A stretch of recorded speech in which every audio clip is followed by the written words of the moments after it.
એક સમયે એક નાનકડા ગામમાં ચિંપુ નામનો એક ચતુર છોકરો રહેતો હતો. ચિંપુને મીઠાઈઓનો ખૂબ શોખ હતો, પરંતુ તેની માતા તેને ભાગ્યે જ મીઠાઈ આપતી. એક દિવસ ચિંપુએ જોયું કે મીઠાઈના બોક્સ સંભાળતી વખતે દુકાનદાર ઊંઘી ગયો હતો. ત્યારે જ ચિંપુને એક તેજસ્વી વિચાર આવ્યો. તે દુકાનમાં દાખલ થયો અને સૌથી મોટા બોક્સ પાસે ઊભો રહ્યો. બોક્સમાંથી મીઠી વાસ આવી રહી હતી. ચિંપુના મોઢામાં પાણી આવવા લાગ્યું. ત્યારે અચાનક ડબ્બામાંથી જ તીક્ષ્ણ અવાજ આવ્યો, "અરે રાહ જુઓ, તમે શું કરવાનો પ્રયાસ કરો છો?" ચિંપુ ડરીને કૂદી પડ્યો.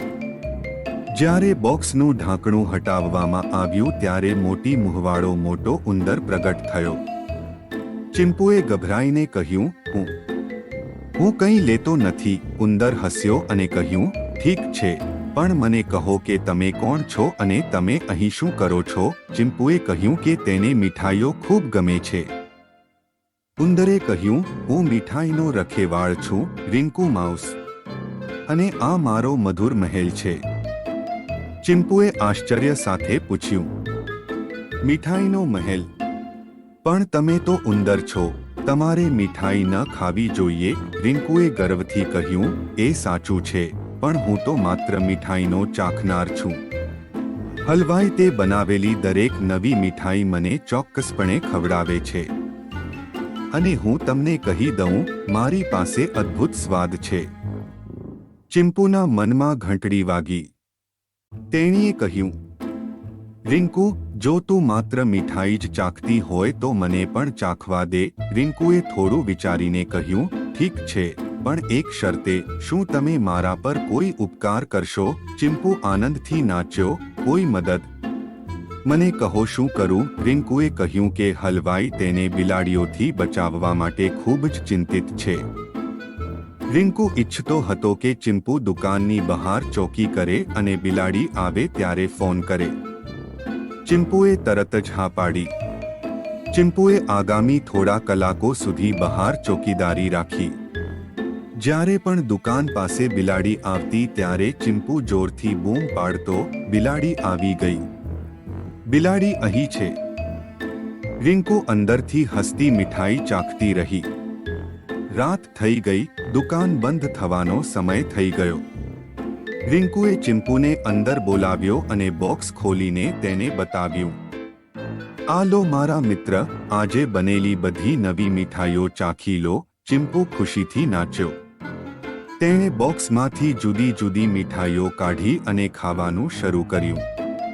પછી અચાનક તે મીઠાઈની દુકાનમાં આવ્યો. ચિંપુ ભયથી થીજી ગયો.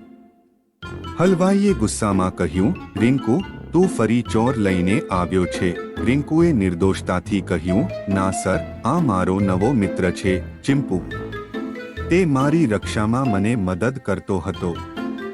તેથી મેં તેને થોડી મીઠાઈઓ ખવડાવી." ચિંપુને જોઈને હલવાઈ હસ્યો, "તો એ તારો રક્ષક છે? કોણે એક પણ બિલાડીને અંદર ન આવવા દીધી?" રિંકુએ ચતુરાઈથી કહ્યું, "હા, અલબત્ત. તે એટલી સાવચેતીથી રક્ષા કરતો હતો કે તે પોતાને મીઠો ચોર સમજતો હતો." હલવાઈ ચિંપુની નિર્દોષતા જોઈને હસ્યો. તેણે ચિંપુને ઠપકો આપ્યો નહીં, પણ તેને એક બોક્સ આપ્યું. "ઓહો, આ મીઠાઈનો ડબ્બો લો. તમે મારી બિલાડીઓની સારી સંભાળ લીધી છે. અને રિંકુ, તારી ફ્રેન્ડને થોડી ઓછી ખાવા દે, નહીંતર બધી મીઠાઈ જતી રહેશે." ચિંપુ ખુશીથી બોક્સ લઈને ઘર તરફ દોડ્યો. રસ્તામાં તેને રિંકુના શબ્દો યાદ આવ્યા. આ રીતે ચિંપુને મીઠાઈ પણ મળી અને રિંકુનો સારો મિત્ર પણ બની ગયો. તે શીખ્યો કે ચોરી કરવા કરતાં મહેનત કરવી અને બીજાને મદદ કરવી એ વધુ સારું છે. વાહ, શું વાર્તા છે! ચિંપુએ મીઠાઈ તો ખાધી જ પણ એક સારો મિત્ર પણ બનાવ્યો. તમને વાર્તા કેવી લાગી? કૃપા કરીને કોમેન્ટમાં જણાવો. જો તમને આ વિડિયો ગમ્યો હોય તો કૃપા કરીને તેને લાઈક કરો, તમારા મિત્રો સાથે શેર કરો અને અમારી ચેનલને સબસ્ક્રાઇબ કરો. આગામી મનોરંજક વાર્તા માટે ટૂંક સમયમાં મળીશું.